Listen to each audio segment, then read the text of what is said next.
عقیدہ ختم نبوت کے حوالے سے قرآن اور حدیث کی روشنی میں گفتگو ہوگی۔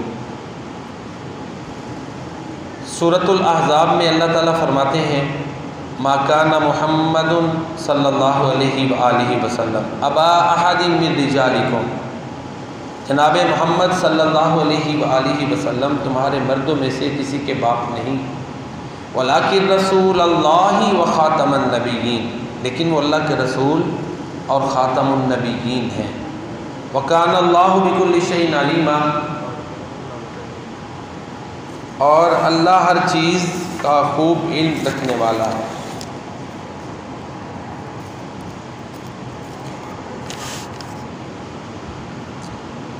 سورہ احزاب کی یہ جو آیت مبارکہ ہے نا، اس سے جو پچھلی آیات ہیں ان میں جو اللہ تعالیٰ نے حضرت زید رضی اللہ تعالیٰ عنہ کی جو متعلقہ تھی اس کے ساتھ نبی کریم صلی اللہ علیہ وآلہ وسلم کو نکاح کرنے کا حکم دیا اور آپ نے نکاح کیا۔ زید نبی کریم صلی اللہ علیہ وسلم کے منہ بولے بیٹے تھے، سیدنا زید بن حارثہ رضی اللہ تعالیٰ عنہ منہ بولے بیٹے تھے۔ اب عرب معاشرے میں منہ بولے بیٹے کو ایسے ہی وہ سمجھتے تھے جیسے حقیقی اصلی اور سگا بیٹا ہے، چنانچہ اللہ تعالیٰ نے اس رسم کو توڑوایا اور نبی کریم صلی اللہ علیہ وآلہ وسلم سے عمل کروایا۔ تو لوگوں میں یہ تھا نا کہ زید محمد صلی اللہ علیہ وسلم کے بیٹے ہیں، تو ظاہر ہے وہ مرد تھے، تو اللہ نے فرمایا ما کان محمد ابا احد من رجالکم، محمد صلی اللہ علیہ وسلم تمہارے مردوں میں سے کسی کے باپ نہیں، نہ زید ان کے مرد ہیں بیٹے ہیں اور نہ ان کے چھوٹے بیٹے مرد بنے ہیں۔ تو لہٰذا اس طرح اس جملے میں دو چیزیں بیان ہیں۔ ایک تو یہ بیان کیا گیا کہ سیدنا زید رضی اللہ تعالیٰ عنہ نبی کریم صلی اللہ علیہ وآلہ وسلم کے حقیقی اصلی بیٹے نہیں، اور دوسرا یہ ہے کہ آپ صلی اللہ علیہ وسلم کا کوئی بھی بیٹا جوان اور مرد نہیں ہوا، بچپن میں بچہ ہی فوت ہو گیا، وہ مرد نہیں ہوا، جوان نہیں ہوا۔ اس میں ایک حکمت یہ بھی ہے کہ آپ صلی اللہ علیہ وآلہ وسلم تاجدار ختم نبوت ہیں، خاتم النبیین ہیں، آپ صلی اللہ علیہ وآلہ وسلم کے بعد کوئی نبی اور رسول نہیں آنا۔ اس میں حکمت یہ ہے کہ بعض پچھلے نبیوں کی جو نبوت ہے، جو رسالت ہے، وہ ان کی اولادوں میں چلی تھی، اس امکان کو بھی ختم کر دیا۔ دیکھیں نا یوسف، حضرت یوسف یعقوب کے بیٹے ہیں، یعقوب اسحاق کے ہیں، ٹھیک ہے نا، اسحاق آگے ابراہیم علیہ السلام ہیں جی، یوسف بن یعقوب بن اسحاق بن ابراہیم، تو چار پشتیں نبیوں کی ہیں، تو لہٰذا امکان ہی ختم ہو گیا۔ آپ خاتم النبیین ہیں، اللہ نے اس چیز کو اور مضبوط کیا کہ اللہ کے پیارے نبی صلی اللہ علیہ وسلم کا کوئی بیٹا جوانی کی عمر کو پہنچا ہی نہیں۔ آج بھی آپ دیکھ لیں نبی کریم صلی اللہ علیہ وسلم کی جو بیٹی سیدہ فاطمہ الزہرا رضی اللہ تعالیٰ عنہ ہیں، ان کی نسبت سے آگے ہمارے مسلم معاشرے میں، ٹھیک ہے نا جی، وہ سادات جو ہیں ان کی ایک نسبت سے ان کا تعلق اللہ کے نبی صلی اللہ علیہ وسلم سے جا کر جڑتا ہے۔ باقی آپ صلی اللہ علیہ وسلم کا کوئی بیٹا وہ تو جوان ہی نہیں ہوا، نکاح ہی نہیں ہوا، بچپن میں فوت ہو گئے۔ اگلی بات جو اللہ فرماتے ہیں وَلَٰكِن رسول اللہ و خاتم النبیین، محمد صلی اللہ علیہ وسلم اللہ کے رسول اور خاتم النبیین ہیں، آپ کے بعد کوئی نبی نہیں آنا۔ اس لیے یہ جو اتنی بڑی رسم تھی کہ منہ بولے بیٹے کو حقیقی بیٹا سمجھنا، اس کو اللہ نے عملاً آپ سے تڑوانا تھا اور آپ نے توڑا۔ ایک اشارہ یہ بھی ہے، خاتم النبیین کا معنی ہم مسلمانوں کے ہاں بالکل واضح ہے، اور وہ یہ ہے کہ آپ صلی اللہ علیہ وسلم آخری نبی ہیں، آپ کے بعد نہ کوئی نبی آنا ہے، نہ کوئی رسول آنا ہے، نہ کوئی ذلی، نہ کوئی ضمنی، نہ کوئی بروزی، کوئی نبی اور رسول نہیں ہے۔ آپ صلی اللہ علیہ وسلم خاتم النبیین ہیں۔ اب یہاں پہ دو چیزیں بڑی قابل غور ہیں۔ جو لوگ اللہ کے پیارے نبی حضرت محمد مصطفیٰ صلی اللہ علیہ وآلہ وسلم کو آخری نبی نہیں مانتے، ایک تو وہ حدیثوں کو نہیں مانتے، ان کا انکار کرتے ہیں کیونکہ حدیثوں میں بڑے واضح الفاظ ہیں، اور دوسرا پھر وہ لفظوں میں تبدیلی کر کے مطلب اور نکال لیتے ہیں، اعتراض کرتے ہیں کہ خاتم کیوں ہے، خاتم کیوں نہیں، اعتراض کرتے ہیں۔ خاتم کا معنی ختم کرنے والا، اور خاتم کا معنی مہر، ٹھیک ہے جی، سیل جس کو کہتے ہیں SEAL، سیل، مہر۔ جب کوئی چیز آپ کو پتہ ہے پیک کر دے نا تو پھر کوئی کھول نہ سکے ان کے علاوہ، گارنٹی ہو کہ یہ پیک ہی ہے، پھر سیل لگاتی ہے، اس کے اوپر مہر لگاتے ہیں کہ اب اس میں نہ کوئی چیز ڈالی جا سکتی ہے اس پیکٹ میں، نہ اس سے کوئی نکالی جا سکتی ہے۔ کوئی تھیلا ہے، نہ اس میں کوئی چیز ڈالی جا سکتی ہے نہ نکالی جا سکتی ہے۔ سیل جب لگ جائے نا تو اس کا مطلب یہ ہوتا ہے، مہر کا مطلب کہ اب یہ سیل بند ہو گیا، مہر بند ہو گیا ہے۔ تو خاتم النبیین کا مطلب یہ ہے کہ آپ صلی اللہ علیہ وسلم جب نبی رسول بن کر آ گئے ہیں تو آپ کے بعد کوئی نبی اور رسول اب نہیں آنا۔ خاتم النبیین، ٹھیک ہے جی، اس کا مطلب یہ ہے کہ آپ صلی اللہ علیہ وسلم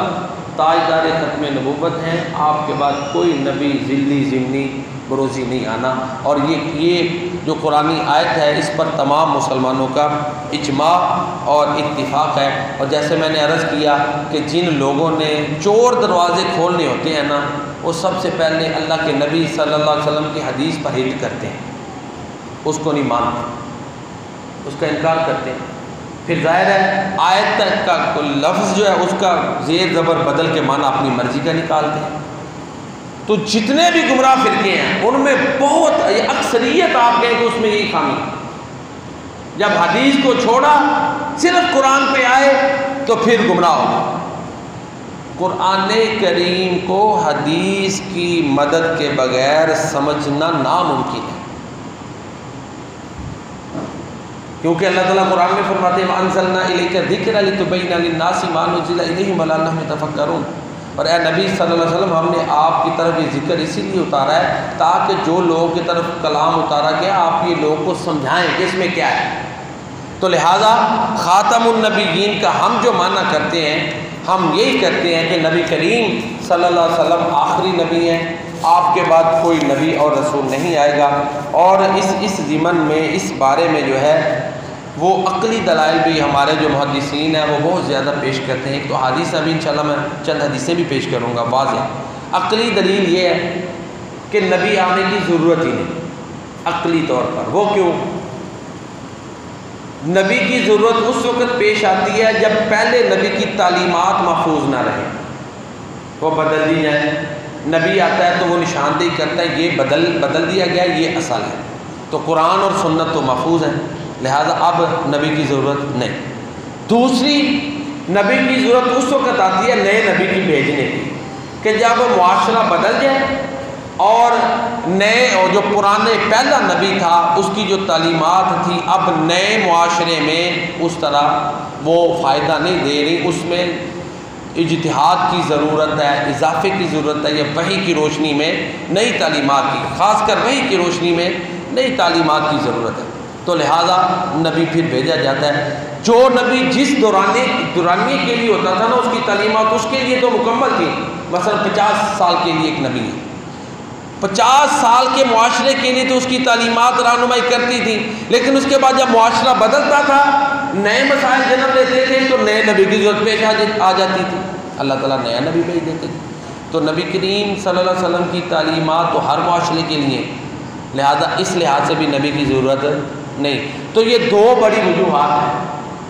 آپ صلی اللہ علیہ وآلہ وسلم کی تعلیمات مکمل ہیں، لہذا کوئی نبی اس کو مزید مکمل کرے آپ کے ضرورت ہی نہیں، نبی بھیجنے کی ضرورت نہیں ہے۔ دوسرا، پہلے نبی کی تعلیمات محفوظ نہ ہو تو نبی آ کے بتائے اللہ نے اپنے نبی محمد صلی اللہ علیہ وسلم کی تعلیمات محفوظ کر دی۔ اور ایک اور بات ہے، اس میں ایک اور بہت بڑی حکمت ہے، دیکھیں نا، مثال سے سمجھاتا ہوں۔ عیسیٰ علیہ السلام آئے نا تو یہودی موسیٰ علیہ السلام کو مانتے تھے، انہوں نے عیسیٰ علیہ السلام کو مانا نبی، کیوں جی؟ کتنا سخت پروپیگنڈا کیا، عصبیت پیدا ہو۔ اب جب اللہ کے نبی آ گئے ہیں نا تو اس کے بعد یہ جو نئے نبی کے لیے مشکلات ہوتی تھی وہ معاملہ ختم ہو گیا، تعلیمات اب بس ان کو فالو کرو، اس سے آگے آ جائیں۔ جب محمد کریم صلی اللہ علیہ وسلم اللہ نے بھیجے ہیں تو پھر نہ یہودیوں نے آپ کو اللہ کا رسول مانا، نہ عیسائیوں نے، اکا دکا چند لوگ ہیں جو ایمان لائے۔ تو لہٰذا اس لحاظ سے بھی نبوت کا دروازہ بند کر دینا اللہ کی نعمت ہے کہ اب محمد کریم صلی اللہ علیہ وسلم فائنل اتھارٹی ہیں، وہ تاجدار ختم نبوت ہیں۔ کامیابی صرف اسی بات میں ہے کہ ان کی تعلیمات پر عمل کیا جائے، اور وہ مکمل ہے، محفوظ ہے، ہر زمانے میں وہ رہنما ہے۔ آپ یہاں دیکھیں نا، عصبیت کی بات دیکھیں، ہماری اس امت میں حالانکہ پتہ ہے محمد صلی اللہ علیہ وسلم آخری نبی ہے نا، اس کے باوجود آپ دیکھ لیں پھر بھی دھڑے بندیاں بن گئی ہوئی ہیں، دھڑے بندیاں سلسلوں کی وجہ سے، فلاں سلسلہ تصوف کا ماننے والا ہے وہ اس کی تعریفیں کرے گا، فلاں دوسرے کا ماننے والا ہے وہ اس کی کرے گا، فلاں تیسرے کا، اماموں کی وجہ سے مناظرے ہوئے جی، وہ امام ابو حنیفہ رحمۃ اللہ علیہ کا ماننے والا کہے گا ہمارے امام سب سے بڑے ہیں، امام شافعی رحمۃ اللہ علیہ کا ماننے والا کہے گا ہمارے سب ہیں کہ نہیں، دھڑے بندی۔ پھر تعلیمات کی بنیاد پہ، تبلیغ کی بنیاد پہ ایک دھڑا بن گیا ہے، جہاد کی بنیاد پہ دوسرا بن گیا ہے، محبت اہل بیت پہ تیسرا دھڑا ہے، صحابہ کے محبت میں چوتھا، بنے ہوئے ہیں کہ نہیں، یہ دھڑے بندیاں ہو گئی ہیں۔ حالانکہ پتہ بھی ہے محمد کریم صلی اللہ علیہ وسلم تاجدار ختم نبوت ہیں، اور ہماری نجات اور کامیابی صرف اسی بات میں ہے کہ ہم محمد صلی اللہ علیہ وسلم کی تعلیمات پر عمل کریں اور ان کے پیچھے چلیں اور ان کو اپنائیں۔ تو یہ دھڑے بندیاں اسی شکل میں ختم ہو سکتی ہیں کہ ہم نبی کریم صلی اللہ علیہ وسلم کی تعلیمات کو اپنائیں، یہ دوسرے جو ہے نا باپ ان کو ختم کیا جائے۔ اور یہ ایک مسلمان کی محبت بھی ہے، عقیدت بھی ہے کہ جب نبی صلی اللہ علیہ وسلم کی تعلیمات آ جائیں تو پھر اب کسی اور کی طرف دیکھیں نا، یہ محبت کا تقاضا ہے نا، کیوں جی، سورج ہے نا، اب دوسرے ستاروں کی ضرورت نہیں ہے، محمد کریم صلی اللہ علیہ وسلم کی تعلیمات محفوظ ہے نا، اب اور کی ضرورت نہیں ہے، یہ سارے ذرائع ہیں۔ جب اللہ کے نبی کی بات آ گئی پھر سب کی بات ختم ہے، اللہ کے پیارے نبی صلی اللہ علیہ وسلم کی بات کو مانا جائے گا۔ اور آپ اس کا دیکھ لیں نتیجہ، جب دوسروں کی عقیدتیں بڑھائی ہیں نا لوگوں نے تو پھر بڑے خطرناک نتائج ہوئے ہیں۔ یہ قادیانی جو تھا ایسے ہی ہے نا، بڑھتے بڑھتے اس نے بھی ذلی نبی کا دعویٰ کر دیا ہیں جی، پھر اتنی گستاخیاں کی، اور اللہ کے نبی کا فرمان ہے اسی امت میں سے ہو گئے یہ جھوٹے دجال۔ تو جتنوں نے جھوٹی نبوت کا دعویٰ کیا ہے نا وہ اسی امت میں سے گمراہ لوگ ہوئے ہیں۔ جتنے بھی لوگ ہیں جنہوں نے دعوے کیے ہیں، تاریخ میں بڑے لوگ ہیں جو بھٹکے ہیں، لیکن چونکہ اللہ تعالیٰ نے اپنے نبی کی عصمت کا جو ہے وہ وعدہ لیا ہوا ہے، لہذا وہ سارے کے سارے اب لعنتوں کے مستحق ہیں، ٹھیک ہے جی۔ اور ان سے مسلمانوں کی نفرت کا یہ عالم ہے، میری اور آپ کی نفرت کا یہ عالم ہے کہ یہ جو نبوت کا دعویٰ کرنے والے دجال اور ان کے ماننے والے جو ہیں یہ یہودیوں اور عیسائیوں سے بھی برے ہیں، یہ ان سے بھی برے ہیں، ان کے لیے ان سے بڑھ کر سخت احکام۔ اب حدیثیں سن لیں جن میں عقیدہ ختم نبوت بیان ہوا ہے۔ اللہ کے نبی فرماتے ہیں میں محمد ہوں، میں احمد ہوں، میں ماہی ہوں، انا الماہی الذی یمحو اللہ بہ الکفر، جس سے اللہ کفر کو مٹاتا ہے۔ پھر اللہ کے نبی فرماتے ہیں انا الحاشر، میں حاشر ہوں، جس کے قدموں پہ اللہ لوگوں کو اکٹھا کرے گا۔ اب دیکھیں الفاظ دیکھیں، شان ہے کہ نہیں میرے نبی کی، الذی یحشر الناس علی قدمیہ، یہ میں نے ان الفاظ پہ غور کیا، اور میرے نبی اللہ کی وحی کے بغیر بولتے نہیں، آپ نے فرمایا میرے قدموں پہ لوگوں کو اکٹھا کیا جائے گا۔ ہماری تو شان یہ ہے کہ جتنے بھی اولیاء ہیں، جتنے بھی اتقیاء ہیں، یہ بایزید بستامی ہو یا جنید بغدادی ہو یا شیخ عبد القادر جیلانی ہو یا کوئی بھی ہو، سب میرے نبی کے قدموں میں اکٹھے ہوں گے۔ کسی کی کیا اوقات ہے کہ حمد کا جھنڈا میرے نبی کے پاس ہو پھر کسی کے پاس اور بھی ہو، اس کی کیا اوقات ہے؟ ایک ہی حمد کا جھنڈا ہونا ہے اور صرف میرے نبی کے ہاتھ میں ہونا ہے، دوسرے کی کوئی اوقات ہی نہیں ہے کہ اس کا کوئی سے، کیونکہ اللہ کے نبی نے فرمایا کہ قیامت والے دن صرف ایک حمد کا جھنڈا ہونا ہے اور وہ میرے ہاتھ میں ہونا ہے، سارے نبی بھی اس کے نیچے ہوں گے۔ تو جب انبیاء ہوں گے تو باقی سب اس کے نیچے آ جائیں گے۔ تو اللہ کے نبی فرماتے ہیں الذی یحشر الناس علی قدمیہ، کہ میں وہ ہوں کہ جس کے قدموں پہ سب کو اکٹھا کیا جائے گا۔ یہ حدیث ہے، یہاں سے عظمت مصطفیٰ واضح ہوتی ہے، سب قدموں میں اکٹھے ہوں گے۔ پھر آپ نے فرمایا انا العاقب، میں عاقب ہوں، الذی لیس بعدہ نبی، جس کے بعد کوئی نبی نہیں۔ تو ہمارا تو یہ ایمان ہے کہ میرا نبی کفر کو مٹانے کے لیے آیا، شکل میں اجمل، عقل میں اکمل، خلق میں افضل، نطق میں فیصل، جامع مجمل، خطبہ احمد صلی اللہ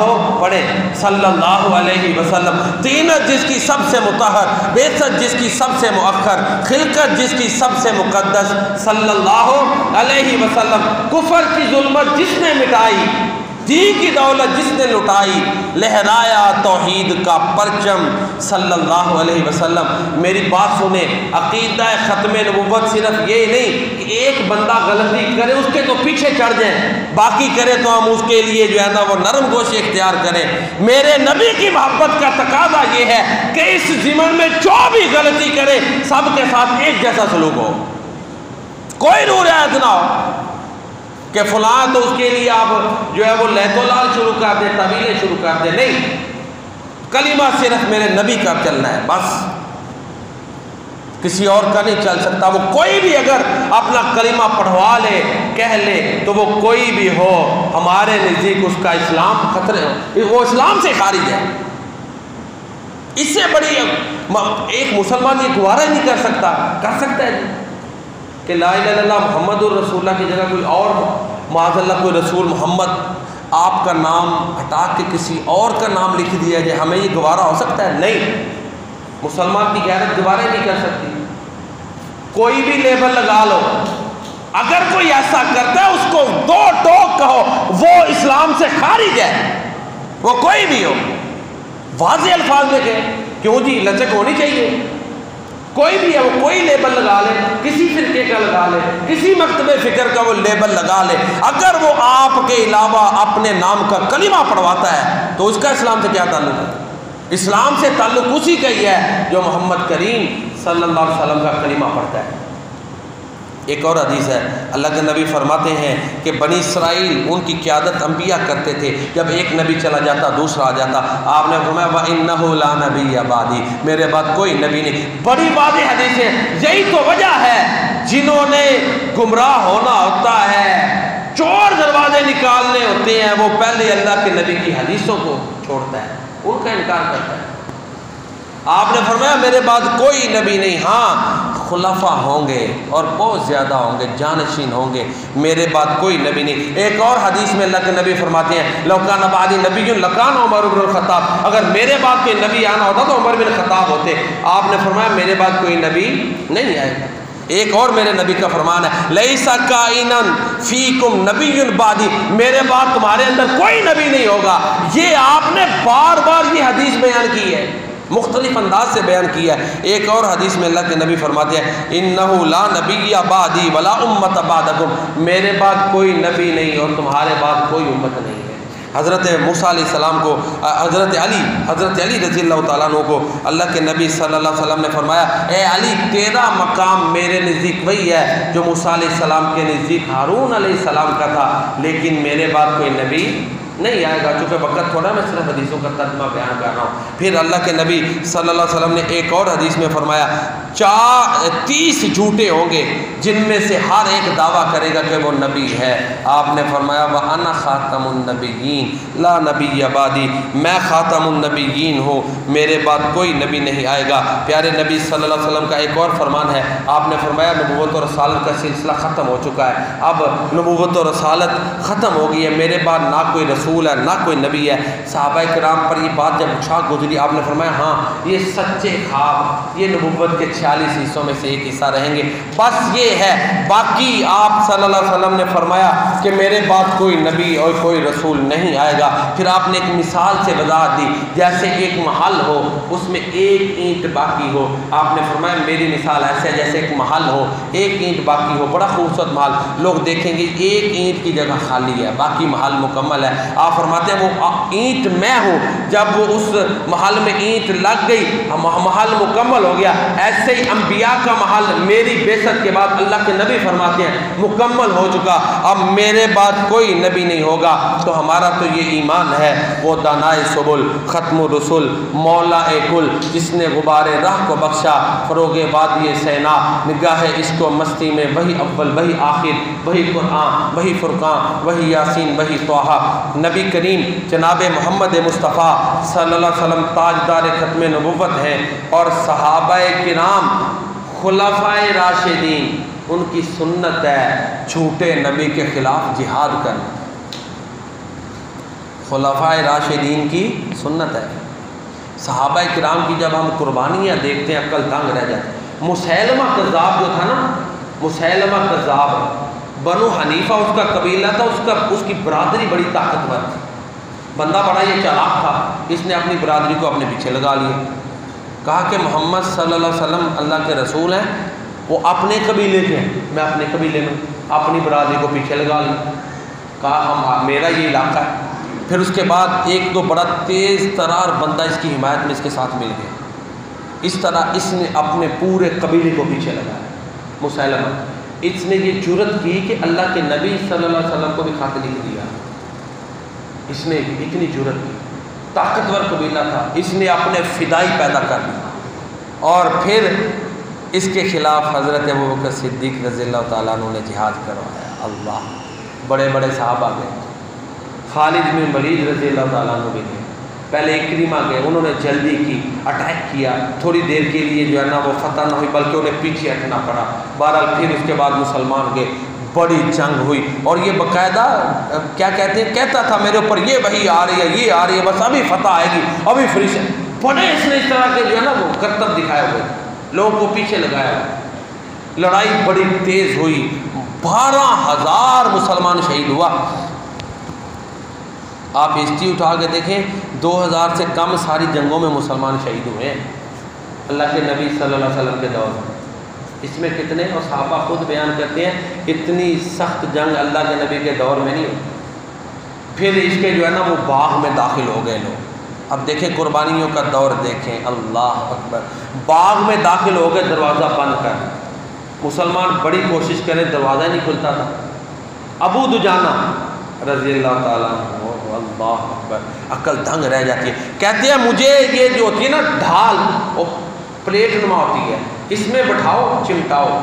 تیر باندھو اور مجھے اوپر سے پھینک دو، میں اندر جاتا ہوں دروازہ۔ بڑی بات ہے، عقل دیکھیں نا کتنی جرت ہے، پتہ بھی سارے دشمن اکیلے جانے گئے، جیسے ہی گرے تکبیر، نعرہ تکبیر بلند کر دیا۔ یہ صحابہ ایسے تو نہیں جنت کے سرٹیفکیٹ مل گئے، اور لڑے، دروازے کی طرف آئے، سب نے ان کو گھیر لیا، دروازے کے قریب آ کے شہید ہو گئے، دروازہ نہیں کھولا۔ یہ ہے میرے نبی کی محبت، یہ ہے عقیدہ ختم نبوت کے ساتھ محبت۔ ہم سب کا یہ ایمان ہے کہ میرے نبی تاجدار ختم نبوت ہیں، اور اتنی بڑی جنگ ہوئی، پھر حضرت خالد بن ولید رضی اللہ تعالیٰ عنہ وہ ان کی مدد کے لیے دیوار پھلانگ کے آگے گئے، خود آگے بڑھ گئے، جرنیل تھے لیکن اس سے پہلے شہید ہو گئے، انہوں نے سب نے ان کو گھیر لیا۔ حضرت خالد بن ولید کا فن دیکھیں، اللہ اکبر، وہ سب کے ساتھ لڑتے لڑتے دیوار کے پاس آئے، پھر بڑے زخم آئے لیکن پھلانگ کے باہر آ گئے، بچ گئے۔ ادھر سے پھر سب کو اکٹھا کیا، کہا سارے ایک دفعہ اٹیک کرو، دروازہ ٹوٹے، پھر دروازہ توڑا، اندر گئے، بڑی گھمسان کی جنگ ہوئی۔ مسیلمہ کذاب روپ بدل کے بھاگنے لگا، ایک نے دیکھ لیا اور وحشی کو پتہ چل گیا کہ یہ مسیلمہ ہے، پھر وحشی نے اس کو تیر مارا، اور پھر اس کی گردن ایک عورت صحابیہ نے جدا، کہتا تھا وحشی کہ میں نے بدترین بندے کو بھی مارا، اور احسن ترین نیک ترین حضرت حمزہ انہیں بھی اس نے شہید کیا تھا کفر کی حالت میں۔ تو بہرحال ہمارا عقیدہ یہی ہے،